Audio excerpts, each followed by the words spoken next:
Nous allons parler école de mariage. Et aujourd'hui, il est venu pour parler des divergences entre les couples, comment est-ce qu'on va le gérer. Nous allons parler de cela parce que je crois que c'est quelque chose qui est récurrent. On parle dans les couples, mais je crois que dans toute relation, il y a ce moment-là où les pensées divergent, les points de vue sont divergents. Donc, et puis, ça, quand on ne sait pas bien gérer, ça part en pagaille. Bonjour, Oui, monsieur. bonjour Simefa, bonjour aux téléspectateurs, bonjour à tous. Voilà, moi c'est Arnaud Akapo, je suis directeur de société, formateur à l'école des jeunes célibataires équilibrés. Et je suis là pour parler aujourd'hui donc de l'école du mariage. Merci. Super.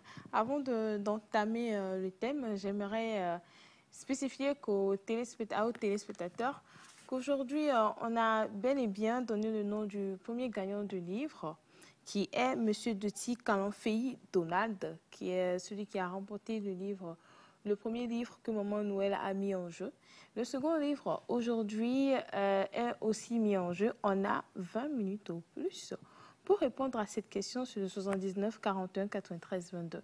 Celui qui répondra en premier repartira avec le livre. Et il faut envoyer la bonne réponse.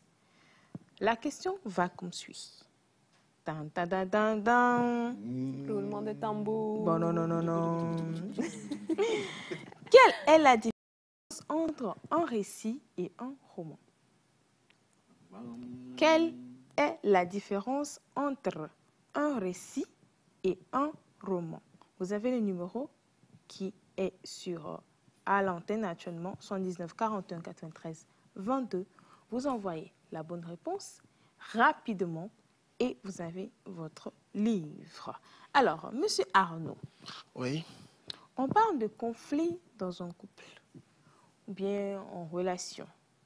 Et quand on parle relation, il y a tout type de relation. Mais ici, on est à l'école de mariage, donc on parle de relation entre hommes et femmes. Quand on parle de conflit, on entend quoi par conflit, premièrement?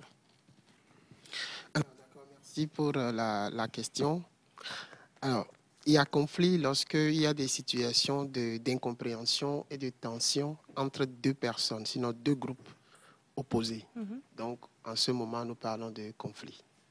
Lorsque deux intérêts opposés s'affrontent, il y a conflit. Quand deux intérêts opposés s'affrontent, il y a conflit. Donc, quand ça vient comme ça, est-ce qu'il y a les tempéraments qui sont mis en jeu ou, ou bien chacun vient selon son éducation, on dit ce qu'on veut? Alors, en fait, cette affaire de conflit dans les couples ramène d'abord à la genèse. Qu'est-ce qui crée les conflits dans le couple? Généralement, cela vient de nos différences. Le couple n'est pas composé de la même personne, mais c'est deux personnes différentes qui se mettent ensemble. Donc, les conflits dans un couple, c'est quelque chose de normal. Maintenant, c'est comment gérer le conflit.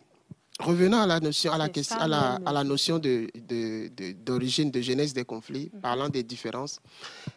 Il faut d'abord savoir qu'il y a des différences entre l'homme et la femme. Et quand tu veux épouser quelqu'un, ou tu rentres en relation avec une personne, tu rentres en relation avec toutes les dimensions de la personne. L'esprit, l'âme et le corps. Et donc, vos différences vont se manifester à ces trois niveaux. C'est pour ça que, avant même, pour prévenir les conflits, avant même de se mettre en relation, il faut s'assurer qu'il y a des éléments sur lesquels vous pouvez vous accorder. Au niveau spirituel, je ne vais pas trop m'attarder dessus parce que quand vous avez des différences au niveau spirituel, déjà, vous êtes mal barré. Alors, je donne un exemple simple parce que je ne vais pas trop développer là-bas. Quand vous prenez des personnes, pour les chrétiens, hein, une personne qui n'est pas née de nouveau, qui se met en couple, ça ne va pas marcher. Parce qu'ils n'ont pas la même autorité spirituelle. Du coup, il y a déjà conflit qui va naître à la longue.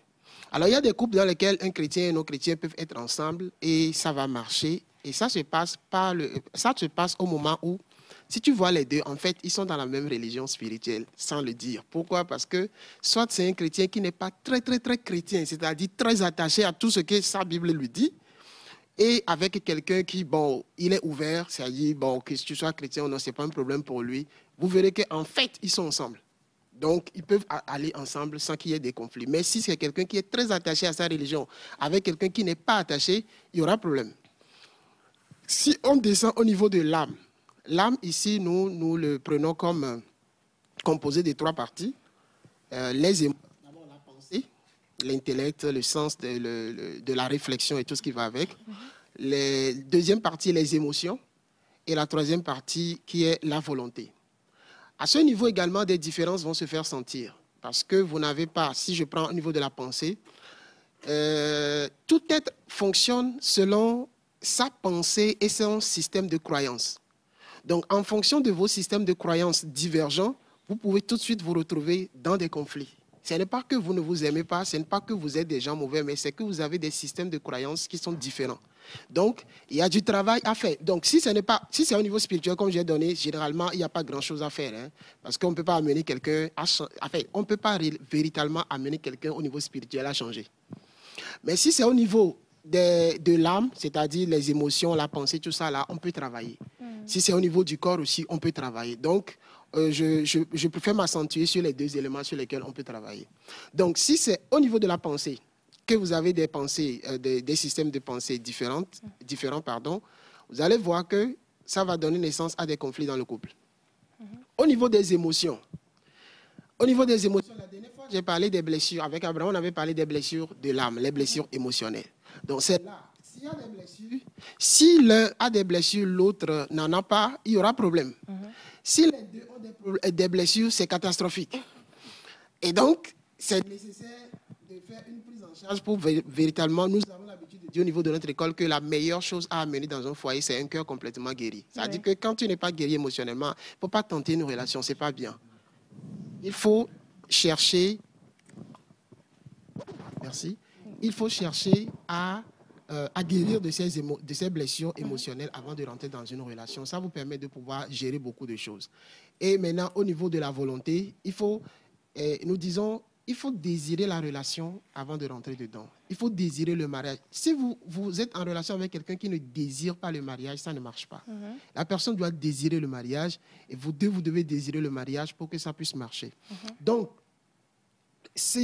au niveau du corps également, il y a des différences qui se manifestent chez l'homme et chez la femme. Vous savez, au niveau biologique, la femme a une constitution différente de la constitution de l'homme. Si vous ne connaissez pas ces choses, vous allez rentrer dans la relation et tout le temps, c'est des conflits. J'ai toujours l'habitude de dire, tu ne peux pas rendre une femme heureuse toute sa vie. En fait, même dans un mois, quand tu es un homme avec lui. Pourquoi? Parce qu'en raison de son cycle hormonal, il y aura des périodes où tu ne lui as rien fait, personne ne lui a rien fait, mais elle est mécontente contre tout le monde. Mais on se sent touché, là. Non, quand même. Vraiment, nous ripostons. On se sent touché, ce n'est pas venu d'une autre chose. Non, mais en fait, le truc, c'est que vous-même, vous le saviez avant même de venir dans la relation, sauf que généralement, les garçons qui ne sont pas informés ne le savent pas. Voilà. Et donc, s'il est trop amoureux, il a l'impression que c'est lui qui a mal fait quelque chose. Et tout le temps, lui-même, en fait, il se pose des questions. Il pense qu'il n'est pas la bonne personne pour toi.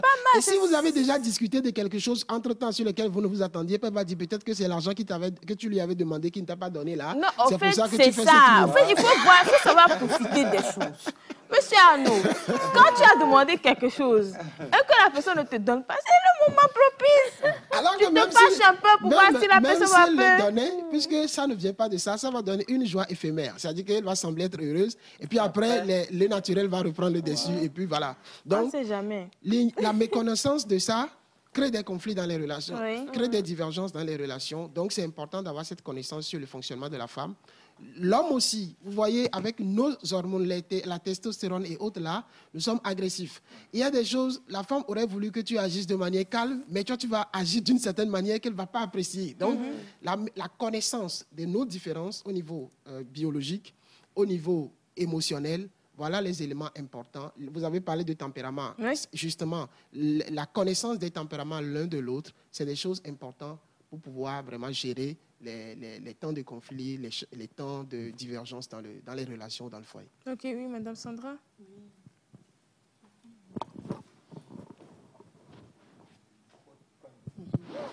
J'ai une question. En fait, c'était hier. On a une téléspectatrice qui nous suit beaucoup, Oui. qui est en train de vivre des conflits durant des années. Mais quand on causait hier, moi, je lui ai juste demandé pourquoi ne pas arrêter au départ. Parce que avec ma casquette, je ne peux pas lui dire arrête ou n'arrête pas. Mais toi-même vois. Elle me fait comprendre que depuis qu'elle est rentrée en couple et que ça fait 10 ans qu'elle a commencé par avoir des enfants, c'est quelqu'un qui est très intellectuel, qui devrait bosser dans un bureau, mais le monsieur a fait le tout possible pour la garder à la maison. Elle passe son temps à faire le ménage, la maison, occuper des enfants du matin jusqu'au soir. Je me suis dit, je vais l'aider. Mais étant une sœur, professionnellement parlant, on ne peut pas travailler, mais je vais l'envoyer à monsieur à l'école de mariage. Je ne sais pas si elle a le temps de nous suivre ce matin, mais déjà, ce conflit a perduré à tel point qu'elle est là, elle n'a rien, mais elle est malade. Parce que le monsieur a tout bloqué. Et à chaque fois, le monsieur dit, il a un projet pour elle. Et le monsieur a pris un restaurant qu'elle doit bosser là-bas. En tant qu'elle se réveille le matin, elle bosse comme une domestique. Le monsieur n'est même pas capable de laver, de rincer les assiettes quand il finit de manger. Et elle me fait comprendre qu'elle avait vu ça au départ de la relation, à 1 an de la relation. Et j'ai dit, pourquoi elle n'a pas pu essayer de corriger? Et tu sens qu'elle a tellement peur. Elle dit, papa. Non. Mais ça ne va pas. Elle, psychologiquement, elle ne va pas bien. Elle a dit qu'elle a perdu tous ses sens. Des fois, elle est aigrie. Les enfants aussi sont agités. Le monsieur ne permet même pas à ce que les enfants sortent. Rien du tout. Tout le monde est bloqué à la maison et c'est lui. Et moi, je lui ai dit, elle n'a qu'à aller chercher l'histoire de l'enfance du monsieur. Tout commence par là. C'est un conflit. Et les parents, ses propres parents aussi, sont d'accord avec le monsieur. Elle n'a personne pour l'aider. C'est compliqué. Je lui ai dit, il faut premièrement une base spirituelle. J'ai essayé juste de pas, je ne voulais pas rentrer professionnellement dedans avec elle. Le monsieur ne veut même pas qu'elle partage un moment avec une amie, ni personne. C'est ça. Donc, Monsieur Arnaud, c'est une situation qui a été évoquée. Oui. Dans cette situation, qu'est-ce qu'on fait? Si on a un partenaire qui... un tyran. Oui, qui est un tyran, alors, bon, vous savez, qui a ce genre de comportement. Voilà. Nous, au niveau de notre école, on avait commencé avec l'école des fiançailles. Oui. Et à cette école, on demandait que les gens qui sont en couple viennent pour qu'on les forme. Et parce que vous voyez, tous les métiers dans ce monde, pour pouvoir rentrer dedans, nous les apprenons, nous les exerçons pour un temps, mais nous faisons une formation de base. Et ça dure en fonction des exigences du métier. Mais le mariage est le domaine où on n'a presque aucune information. Avant, ça marchait parce qu'avant, ce ne sont pas les gens qui se mariaient, c'est les familles qui mariaient leurs enfants. Donc, ces familles-là coachaient ces enfants. Mais aujourd'hui que nous avons dit le mariage basé sur l'amour, on n'a plus ces béquilles-là, on n'a plus ces soutiens. Du coup, on rentre dans un truc sur lequel on ne maîtrise rien du tout et il y a tellement de blessures. Dans l'histoire relatée tout à l'heure par madame, vous savez, certainement ce monsieur a des blessures intérieures. Pourquoi j'ai parlé de notre début, on a commencé avec l'école des fiançailles. Quand on s'est rendu compte que des gens viennent ensemble, mais quand vous les voyez, vous savez qu'ils ne doivent pas être ensemble. Mais notre mission n'est pas de leur dire séparez-vous. C'est ça. On va les amener à comprendre et à eux-mêmes de prendre la décision. C'est là qu'on a mis en place maintenant ce qu'on a appelé l'école des jeunes célibataires équilibrés, où tu n'es pas encore engagé, tu viens. Tu apprends pour que quand tu commences, tu saches discerner les pièges et les dangers et prendre les bonnes décisions très tôt. Vous savez, le cas que vous êtes en train de relater, aujourd'hui, même si elle veut quitter ce foyer, c'est compliqué. 10 ans de relation avec des enfants. La conséquence est plus grande que si c'est au départ qu'elle avait pris une décision. Si elle veut aujourd'hui partir, c'est comme tu colles deux choses et que tu veux les séparer. Il y aura forcément... La question des enfants aussi sera un autre problème. Il y aura des blessures, Et elle-même aussi, il y a son accompagnement à faire, donc il y a beaucoup de choses. Donc nous sommes plutôt dans la prévention. C'est-à-dire, dès le départ, faites attention. Le monsieur là, tel que vous êtes en train de le décrire, il y aura forcément, probablement, une blessure de trahison quelque part. Parce que celui qui a la blessure de trahison porte un masque de contrôlant. Quand tu es en relation avec quelqu'un qui a la blessure de trahison, il veut contrôler tout dans la relation. Tu es où? Avec qui? Tu reviens quand? Quand tu dois sortir, tu dois l'appeler, lui dire, s'il n'est pas là. Quand tu dois faire chaque mouvement, tu dois l'informer. Donc, il faut savoir que... Mais il ne le fait pas pour te nuire. Il le fait, ça dit, par réflexe, à cause de lui, sa blessure. C'est comme ça, en fait, la question des blessures. Une fois que tu es blessé, par réflexe, tu vas adopter des attitudes, même involontairement. C'est comme quand tu as une blessure à la main, quelqu'un veut te toucher la main, tu feras comme ceci, involontairement. Donc, c'est comme ça que lui, il se sentira en insécurité s'il laisse cette femme sortir. S'il laisse cette femme aller s'épanouir, lui se sentira en insécurité et en cause de la douleur de sa blessure, il ne pourra pas. Donc, ce n'est pas qu'il n'aime pas sa femme. Ce n'est pas qu'il n'aime pas. Les gens blessés qui agissent envers nous, ce n'est pas qu'ils ne nous aiment pas, mais c'est que c'est à l'intérieur d'eux. Donc, ils agissent par réflexe et dans un sens négatif. Puisque le principe général dit ceci, une personne blessée blesse. Donc, quand tu vis avec une personne blessée, tu finiras par être blessé. Vous avez des gens, par exemple, qui n'apprécient jamais. Ils ne peuvent jamais t'apprécier, quel que soit ce que tu fais. C'est parce qu'il a vécu dans le passé, dans des situations où il a été humilié, il a été rabaissé. Donc, il ne comprend pas la notion de valoriser des gens. Donc, dans ce cas-là, cette femme, et les thérapies de couple aussi, le problème, c'est que c'est difficile de le faire à une seule personne. Il faut le faire à deux. Il faut les deux. Et pour que les deux le fassent, il faut que les deux reconnaissent qu'il y a problème et décident ensemble de trouver une solution. Monsieur Arnaud, ce qu'on va faire, c'est que vous allez donner votre numéro. Et la dame ou bien ceux qui sont peut-être dans ces cas-là peuvent vous contacter pour savoir quoi faire. Alors, c'est le 70 39 77 72. 70 39 77 72. Voilà. On va se retrouver mardi. Merci. On va parler de tout ce qui est conflit, mais aussi garder en tête qu'on parlera du fait que quand il y a deux conjoints qui sont de deux églises différentes, mais qui sont de deux religions différentes, s'ils veulent se mettre ensemble, qu'est-ce qu'on doit faire? Bon, ça, ce sont les questions auxquelles on va répondre mardi. Donc, soyez vraiment avant d'arriver parce que tous les téléspectateurs ont des questions pour vous.